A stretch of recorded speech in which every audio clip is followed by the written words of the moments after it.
There it is. All right. Here we are. We are live with Andrew Menter. He's not your mentor. He's a mentor. Where are you located, Mr. Andrew? I am in Dallas. Moved from San Diego a couple years, and unfortunately, but Dallas for now. All right. I spent a little time in Dallas, working for a celebrity as his private physical therapist. That was an interesting time of my life. But yeah, I was by the Galleria Mall, kind of mainly there. And yeah, we'd go to his private airfield and all that fun stuff. So yeah, that was my little bit of Dallas connection. But glad for you to be joining us here. And for anyone tuning in, we are talking about Physmodo. And if you've ever been to a stretch lab, you go through the little movement assessment. And that is thanks to the CEO here, right? CEO, yes, is that the right? Yep. Yes, Andrew Menter. Let's go with that. Founder, president. What's all the titles? I've never understood, like, why do you need to be CEO and president? I mean, yeah. So yeah, we don't have a president. All right. So Andrew, tell us about what brought you to your passion, and the other piece is the movement vital signs. And before actually I let you dig in, I don't know if you knew this, Healthy for Life, a book I was recently published in. We had 25 co-authors, and you might not have known this in preparing for our interview here, but my chapter name is Be the MVP of your MVS, and it's Be the MVP, most valuable player of your movement vital signs, and how movement vital signs will save your life. And so that's my chapter in there. And you know, as I was looking you up, I was like, oh, he's talking about movement vital signs. So it sounds like we're going to have a good conversation here. And yeah, I'd love to hear what brought you to Physmodo and where you think we're going in the future. So tell us a little background. I know you had some of your own injuries, and you can go into all that fun stuff. Yeah, I had my first movement assessment in 2014. I'd run Trigger Point for a little while and worked with a guy there who ended up working with a company that did movement assessments and took about 15, 20 minutes, bunch of movements, gave me a score, told me what was wrong and what to do about it. Thought it was super cool. Identified all my issues. I mean, I've gotten all on the left side, very asymmetric, left torn Achilles, meniscus tear. I think everybody has that. And slap tear, ruptured bicep tendon. Anyway, body doesn't work very well. So I really like that. However, I never saw him again, never got that screen again. It just took too long. So I thought, you know what, can't we do something that doesn't necessarily get every bit of information, but gets enough to understand generally how your body's moving? And so we picked the, number one movement that you'll see in pretty much every screen. It's a complex movement. Put your hands over your head and do 3 squats, and we're going to measure your mobility and stability, posture, symmetry, tell you where you have a couple deficiencies, and give you a program to help you get better. And the overhead squat is the one that big movement that you're looking at. When you say overhead squat too, just arms overhead, not necessarily holding a PVC or a bar, just for anyone who has not gone through it. Yeah, correct. Just really a functional squat. And so, yeah, that was great. I mean, my previous, I worked in investment banking, first job out of grad school, and I'm not really diplomatic enough to stay in that big corporate world, and so left and did an entrepreneurial gig, but it was in college health insurance billing and software, so super boring and zero passion about it. So I think it's helpful for any entrepreneur if you do a business that's based on fixing something in your life or have a passion for. And so that's, was lucky to have that screen, see like maybe what could be a little better than that, and do something I really like. So that was 2016 is when a couple years after I had that screen that we got started with Physmodo. And so now you guys are, again, in all stretch labs. So that's all across the country. And where else could folks maybe go and find you? If you're in Australia, you could find us in are people up in Australia right now? What time is it? Like 5 a.m? No, we're at a number of verticals. We're at, for instance, Northside Orthopedic Sports Medicine in Atlanta. They work with a lot of athletic youth sports programs, travel clubs, and high schools in the area. All the kids there, and then a lot of gyms. You'll find us in. We just started at F45. We did a contract with Under Armour. Just started up at Yoga 6. So nice. a lot of boutique fitness for sure. Yeah, that's covering a lot of humans right there.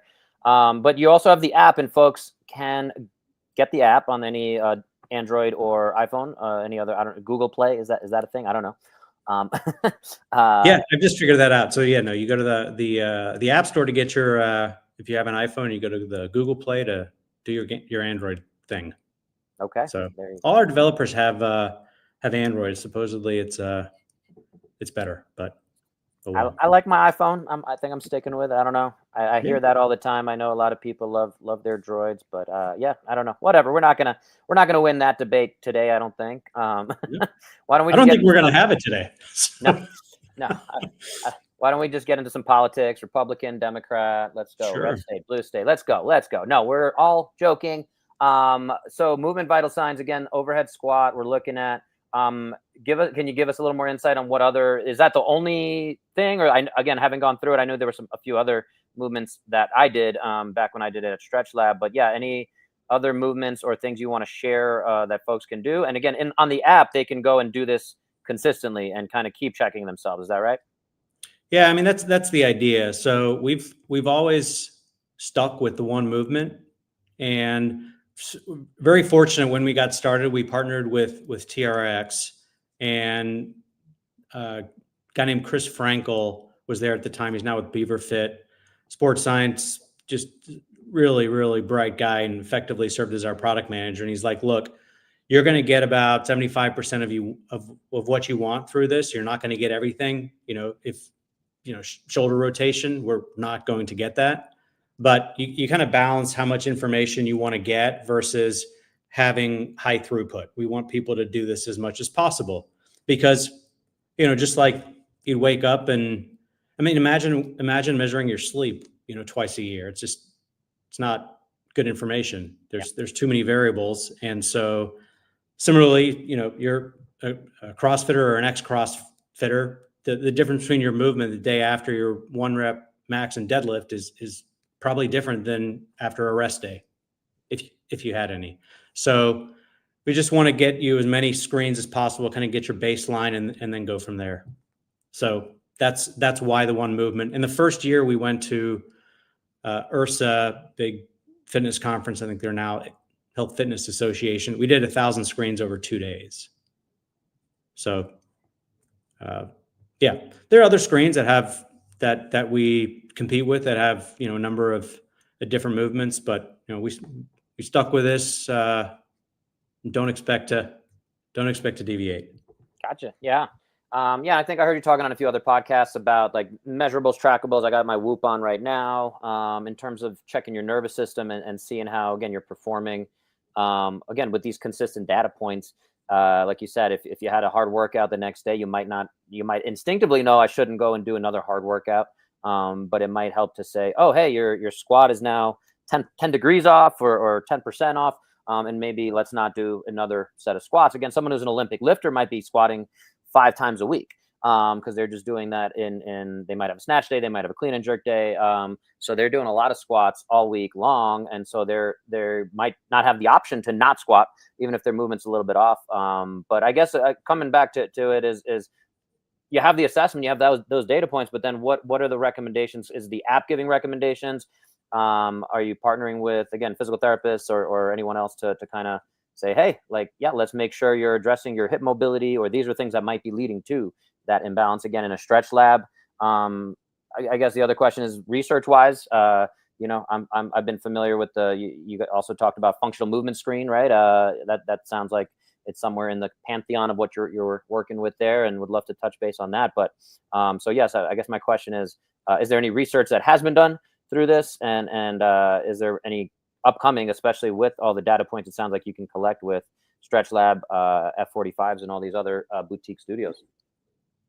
Yeah, a couple things as far as the now what so what based on your score. Yeah, on the consumer app, it does have your protocol is generated based on your assessment. But if you are working with, physical therapist, personal trainer, whatever, there's three pieces of our ecosystem. Think of it this way. There's your iPad that's in the facility, at your clinic, at Stretch Lab.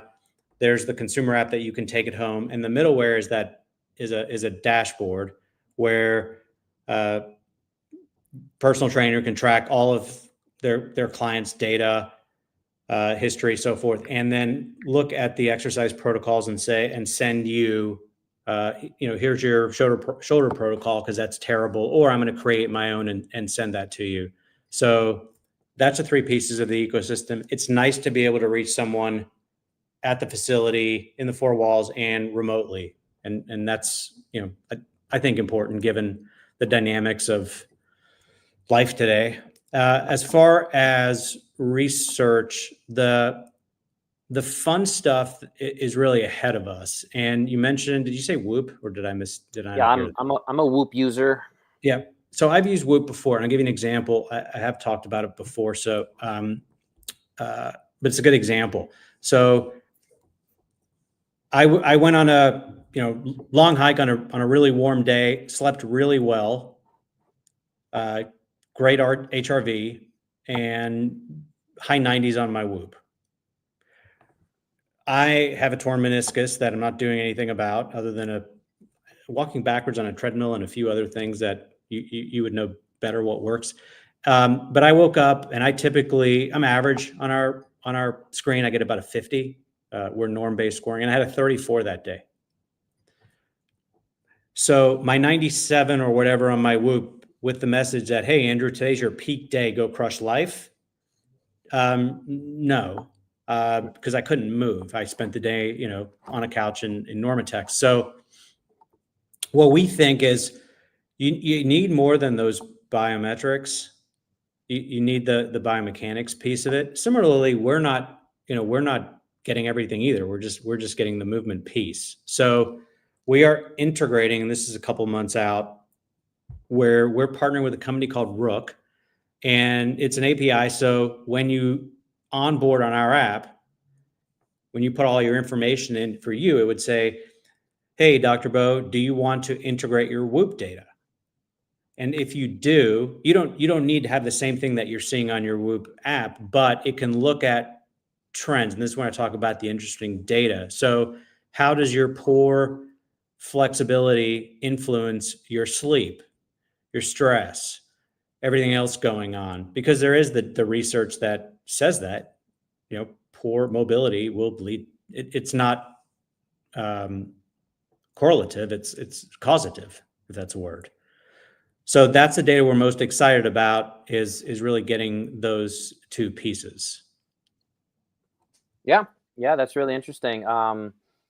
Again, from a research perspective, evidence-based medical provider perspective, I'd love to see, again, things there's so much data out there, and again, so many of these wearables, and I'm still waiting to see some deeper insights. And until people start logging, again, even with my Whoop, it has the option. It's one of the things when I talk to people about it, I say, you can track how many glasses of alcohol did you have? When did you stop drinking? When did you stop eating? All these like specific data points. It's just a lot to put in, honestly. And until I start saying like, I'm going to start tracking these, it's hard to get those correlations with so much data that we have access to.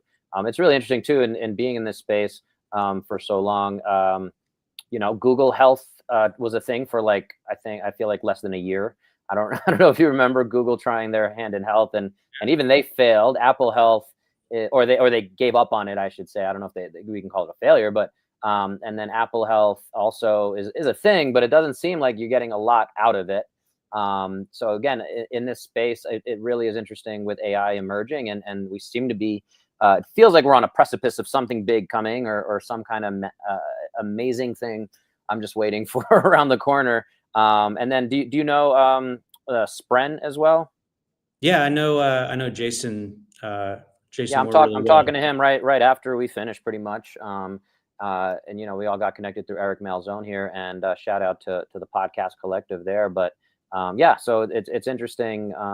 Again, any talks on integration or collaboration there? Yeah, if you can ask Jason if they can bring back their their SDK kit, then we'd love to integrate stuff like that. But yeah, I actually just spoke to him a couple weeks ago. They changed a little bit to the model that you'll talk to him about instead of having their SDK, and I've urged him to bring that back, but I don't think they're going to do all that development just for us. But can you break down SDK for the folks? I'm sorry, software developer kit. What that effectively means is we could have our screen in somebody else's app, or we can have Jason's feature in our app. We have an SDK, so others can put our screen in their app, and but he doesn't have that anymore. But really cool app. They're doing some great things, and it's pretty simple, which is kind of what I've heard you talk about, and you just did. There's so much information we're getting, so we're going to take the very, I think, core pieces of what's coming out of your Whoop or your Apple Watch, and not have pages and pages and pages, or screens and screens and screens, I should say, but our pretty, I think, simple interface with your movement data and your sleep and your HRV and maybe a couple other things, and then use your AI agent to get all that data to provide simple insights. And it's coming back to the one movement. It's kind of like let's say your standard lipid test, which I don't think is fantastic because you're not getting your particle count, your small particles, things like that. But it's a good starter. And if it's really messed up, then dive deeper and get your Cleveland Heart Panel test or whatever it is. And same to us. Let's keep it simple. If you have an absolutely terrible score, then go do something more comprehensive, and you can spend, your 15 or 20 minutes with a provider doing the FMS. And for those that don't know, it's 7 movements, but things are too damn complicated these days. And we're just really trying to keep it pretty simple, make it easy enough for people to do and have it repeatable. Yeah, I guess that was my whole thing, trying to figure out what the question is, where the next steps are in how do we integrate, again, 30 data points, like you're saying. That's kind of what I end up doing. And someone finds me here in person in Colorado, and it's like, I just had a 14-year-old high school running back with some back pain, and we went through all these screens and tests, and came out with here's your report card. And if you want to be a better running back, you have to address a bunch of different things. You have back pain because, and you've kind of alluded to these things, but his glutes aren't firing as well. His core is not activating the way it should. His breathing pattern's off. We can go down the rabbit hole of all these different things. And I guess it's still I still feel confident that there's a benefit for that, integrating with these different offerings between Spren, Physmodo, Whoop, all these different things, and being able to have somebody who can put all the pieces together and say, hey, these are the 3 things I want you to work on. That's kind of what it came down to for him, was here's a 5-minute routine you can do every morning. Let's retest your activation of your glutes, your breathing pattern, and whichever things I thought were the most egregious for him. And again, I told his father too, I said, I could have predicted all this, all these tests based on what you told me, just communicating before you even showed up. I could have I would have put $20 down. You're not supposed to gamble on these things, I suppose, but but yeah. So coming back together of saying, which data points are actually going to make the biggest difference, and then a little bit of what we were alluding to. So you've had all your screens, you've mentioned some of your injuries.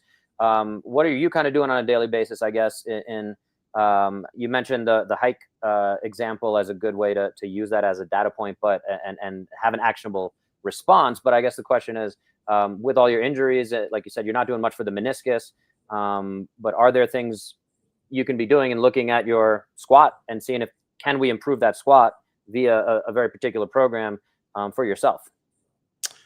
So ankle, it all kind of starts there. So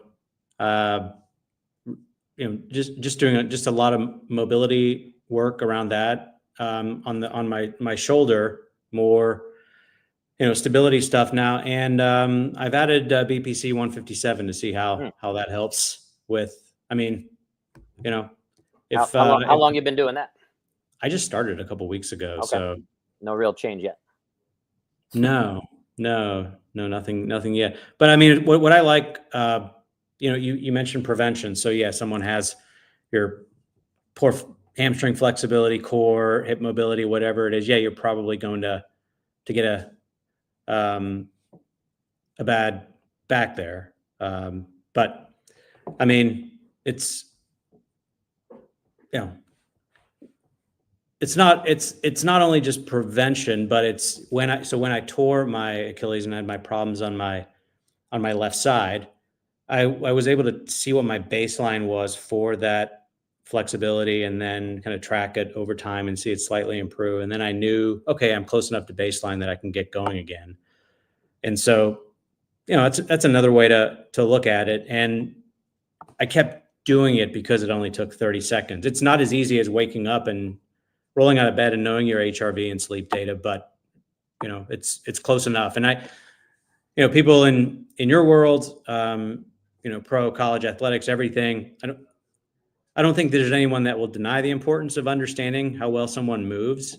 It's just the practicality of how are we going to get someone to do that consistently. And so, that's been our thesis all along. And now we're gonna again just stay with this one movement and then start adding other features. So it's biometrics, and then it's okay. So now you can add biomarkers, and you can see, a lot more. So I have a friend of mine who is an AI guy, and I understand, I don't know, half of what the guy says, but his mom was really sick. She was a nurse. Like pretty sick. They couldn't diagnose it. And so what he did was he just got every single bit of information that she's ever gotten about herself. Including DNA, every diagnosis, every illness. He built some sort of AI engine, and it diagnosed her. And I think I can't articulate very well or at all on that because I don't understand how the hell he could do that. But that's what we're trying to do. And you can't just do biomechanics. So we'll stick with what we have on biomechanics and build. Yeah, again, that's the part I think we've all been chasing in orthopedics. Again, I got my doctorate back in 2008, and I've been like very excited about this vital sign concept and saying like, what things can we look at? And if I only have 30 minutes with a person one-on-one, what can I have them walk away with that? This is what you should do the rest of your life. Like sometimes it's been breathing, just breathe into your belly. Most people aren't breathing. You're doing that 23,000 times a day. Maybe you should do that a little better. And if you're leaving money on the table, little things like that, and how it impacts the bigger picture. But yeah, it's really interesting. You mentioned cholesterol as well. That's such a huge rabbit hole. You mentioned the normal lipid panel, primarily HDL, LDL, and I've been diving deep into this.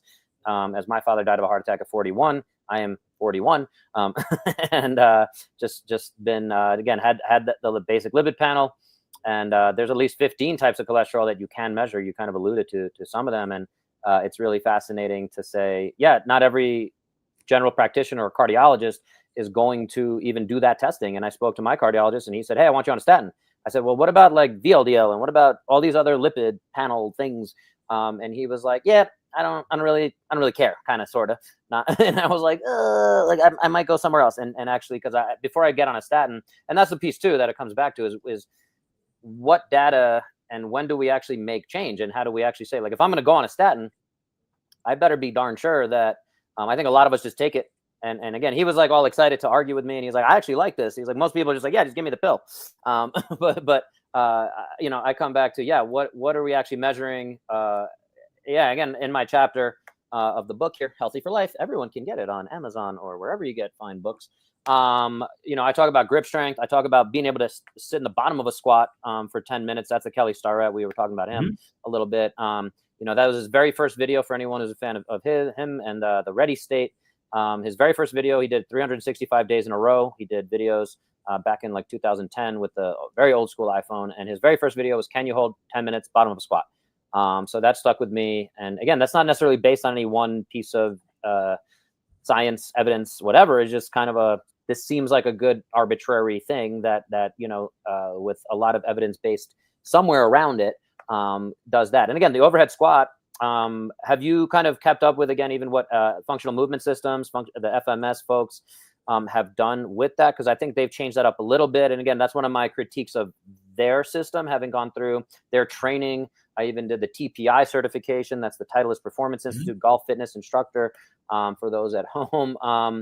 But in terms of the way they've adapted some of their squat things, like they take off points. Your feet are supposed to be exactly perfectly straight as you go into the squat. If they even toe out a little bit, they go from you go from a 3 to a 2, which I was like, oh, that's interesting. Like, does that really matter? And is that actually a sign that you go from a 3 to, from a 3 to a 2? Is that something? So again, in terms of, it's hard to argue with the objective data that you're getting from a kinetic, and is it still what's the name of the, or do you guys have a name for the 3D analysis that you guys are doing?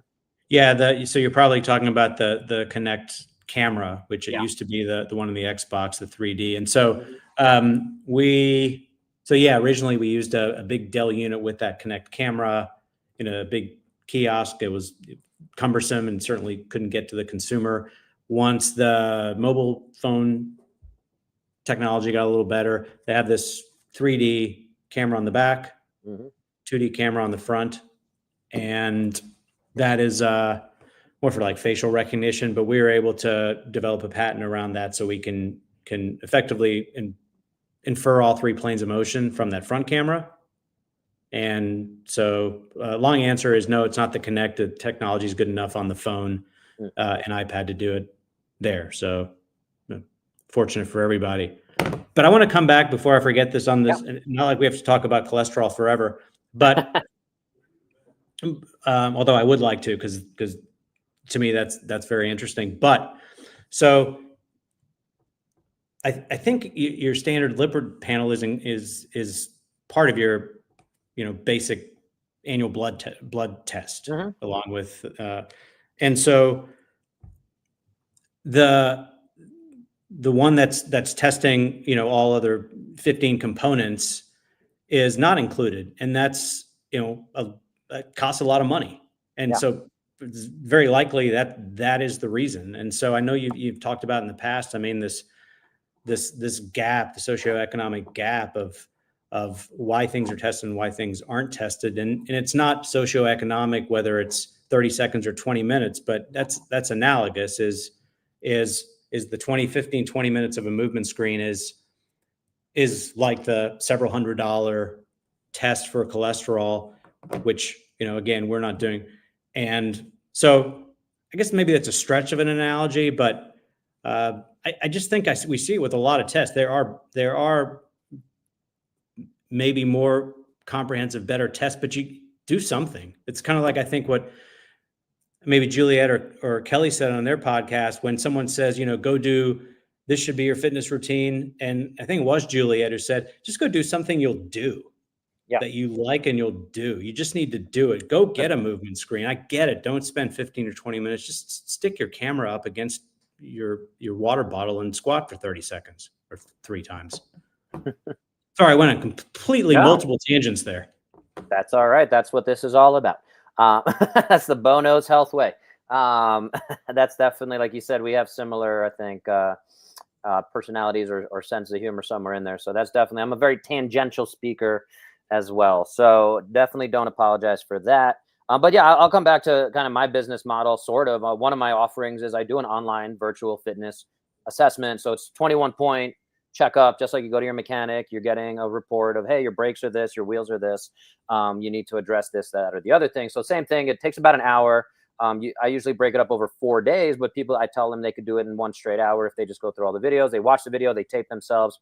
Most people get it pretty quickly. I charge $200 for that, plus the consultation afterwards, which takes about a half hour for us to go through their screens and say, hey, I noticed this, this, and this. These things all line up. Yes, Andrew, the left side of your body is all crooked, and it's showing on all these different tests and how we put that together. Based on that, here's your recommendation. Again, go do this for the next 6 months, or if you're going to start a workout program, we can talk about doing personalized individual programming, that kind of thing. And again, I wonder, again, whether it's AI. I definitely know folks who have just said, hey, I want to lose weight or I want to address these orthopedic issues. AI, can you generate, go to ChatGPT or whichever AI you prefer and say, can you generate a workout program based on these data points? Kind of like you mentioned your friend doing for his mother's health condition. I've heard a lot of these kind of stories coming out of people using AI, engines to come up with like, hey, how can you address my health? Again, I'm still debating on taking the statin. I'm like 80% against it when we come back to this cholesterol talk, but it comes back to, which data points are actually the most valid. Even again, if somebody told me like I said, I was talking to you, I think I said this before we went on, but the first time I ever did the Stretch Lab Physmodo screen with the squat, I was like, I'm pretty proud of my squat. Like, I think I move really well. And then my score was like it wasn't the top. I think it was green, yellow, and red. I think you guys use that system, right? Even then, we did. We've just moved to 5. Just moved away. Yeah. But but point is, it was like I was like in the yellow. It wasn't red, but I was in the yellow. I was like, there's no way I will put my squat up against anybody here. And I was like, there's no way my squat is not in the green. But again, they picked it up, and that's the system. And I could have certainly, tried to do more and won that contest. But the point being that, just like even getting an X-ray, we talk about this all the time with even MRIs, the way the medical system is set up. These are all just tools. And again, I'm excited to hear and follow up with what you guys have going on over the next iterations and things like that of how these things are getting integrated. But it sounds really exciting. So yeah, where you kind of mentioned a few of the things you guys have coming up, but what are you excited about right now with your own stuff going on, as well as what else you see in the space? What do I see in the space? Some hope. Give us some hope. I thought you and weren't you and Malzone last month going to get your group of 10 and fix all of healthcare? Yes, we were going to come up with the council of leaders of the Mount Rushmore of fitness. Throw one name in there. We got Kelly, we got Juliet, Starrett, we got Coach Dan John. You got anyone else for us to throw in there? No, you just named the people I know. So there you go. What do I like? I like seeing, giving you a couple examples. Fitness Connection is a gym based in Dallas, a high volume, low price, 46 locations, and they are adding not a full clinic, but they are moving towards having a model where they're calling it wellness optimization. So I like that. You have gyms like InShape, which is all in California, 63 locations that just partner with a company for discounts with GLP-1. So whatever you think of that. My point is this: it's not just Lifetime and Equinox. It is all of fitness right now that is looking at, okay, wait, this is not its own silo here in fitness. And I don't think health is either. And so, as I mentioned at the beginning, there is this full convergence of fitness and health. And that's a lot of data. So I just like the fact in the industry we're hearing that. I like personally to hear in the industry, fitness industry, like a lot of the boutique studios, like, man, our members are, they're here to cycle or do Pilates and that's their one thing, but we've got to give them a full like wellness thing. And I don't know what that is, but we got to do it. And we have to have some sort of technology. All of that is, I like it because we are bringing in all this data on the fitness and the health side. So where does that go? I don't know. It's too much information. It's trying to distill it down into what's important. We think we'll get there. Yeah. I guess that what's coming up for me is how do you define and you don't need to be the guy to define it. I don't want to put you on the spot too much, but do you have a good definition of those terms? We throw those around all the time. I think that's something that's missing, and the reason that there is some struggle with progressing where I think most of us want to progress when I've been on these in these conversations of fitness, health, wellness. We hear these words all the time, but how do we define them? Is it just a lack of disease? Is it as the World Health Organization, who defines health as a lack of disease, oversimplification a little bit, but that's more or less how they define it. Again, you mentioned my past with CrossFit. One of the reasons I fell in love with CrossFit is their definition, objective, repeatable, measurable, of fitness in the concept of what is your work capacity over broad time and modal domains. a mouthful at times, but when you break it down, it's hard to argue with that.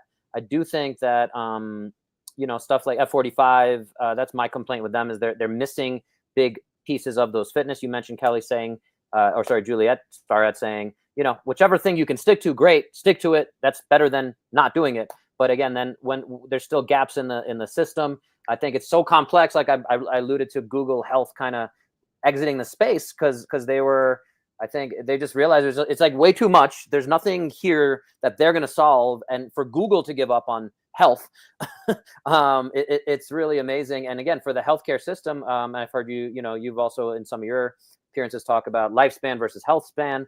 Dr. Peter Attia, I like to give credit to for the medicine 2.0 versus medicine 3.0, where 2.0 is really good at keeping you alive. 3.0, hopefully we're moving into this kind of improving health span, quality of life, getting a little more nuanced in these conversations. So I'm just kind of rambling now on my own thoughts that these conversations keep coming up, and hopefully we keep getting a little closer to an answer, a solution, whatever that is. Again, I go from my 21-point screen virtually to hopefully maybe I can get it down to like just these 5 things are going to be the thing, where FMS has the 7 things. Unfortunately, FMS has not proven out to reduce injuries, has not proven out to even predict injuries. I was really excited back when I was a student, it was when they were really emerging in around 2005 to 2008. They did a whole trial with, I think it was the Indianapolis Colts or the New York Giants. They did in the preseason. They found that if you were under 14, those athletes had they had a 75% chance of going on the injured reserve some point in that season, which was like amazing. And everyone thought it was incredible. There was another really landmark study back then, I remember, that included a firefighting brigade and department. And they thought that they really found something, but unfortunately it just hasn't seemed to pan out. So I keep hoping that, the research will be strong enough, clear enough. And these are people wanting to find the results, right? And they're just not able to find those results, unfortunately. So I think for me, again, I mentioned I'm 41. I'm trying to avoid an Achilles tear. You've had that, you said, right? So it's something, I think everyone wants to hopefully avoid, but I've definitely paid a lot of attention to tendon health. It is kind of hard to address, 77 different data points. But that's the part I think we're trying to, again, all figure out and come back to. And I applaud you for sticking to the squat, the overhead squat as like the thing. I really hope we find some better evidence to support that and say, yeah, that's the thing. And we can get, again, at the end of the day, better outcomes and improved health spans for everyone who takes these challenges on. Yeah, it's you didn't put me on the spot because I think everyone forgot about that, which is great. But I mean, yeah, I don't have the answer. What I do know, so the numbers are, the last I saw, so musculoskeletal was 5.7% of GDP spend, which is insane. Yeah. Now it's not just, it's direct and indirect costs, and it's almost $1 trillion, which exceeds metabolic spending, which is fascinating. Now, you're better off having, as bad as a torn hamstring is, you're better off having a torn hamstring than cardiovascular disease. So by no means am I saying that we need to focus more on musculoskeletal than metabolic, but a torn hamstring will heal itself after a certain amount of time. But those are the facts. We're trying to reduce healthcare spending, and 5.7%, and I don't see anything being done about it. And we're not telling people what to do about it, but what we are trying to do is just say, hey, Dr. Bo, here's some data points. And we're not diagnosing anyone. We're suggesting what you can do about it, but here's your client's shoulder mobility before you work with them, and here's what it is after them, and you're the expert. You can decide what to do to make it better, and see which of your protocols are working or not working. And by the way, I think $200 is it's not very much. I think I agree. I agree. But yeah, it's always, tricky market and all that stuff. We kept mentioning Kelly Starrett. I'm pretty sure he's charging a lot more, and not that I should sell myself short of him or compare myself to Kelly, but yeah, he's definitely a guy I would trust with my body and pay a lot more than that for. But yes, I'm also in Colorado, where it's a very saturated market, and yeah, long term, I stand by the fact that I'm okay charging a little bit less to get people into the door, so to speak. And I think a lot of people even balk at that price point. And so, yeah, it is what it is.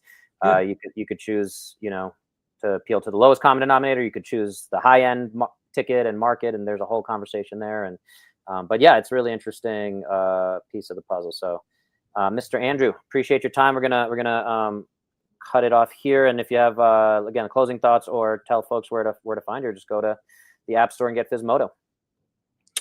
Yeah, certainly just go to the App Store on Android or iPhone, Apple Store or App Store or Google Play, as we talked about earlier for Physmodo. And then please just find me on LinkedIn is the best place to reach me.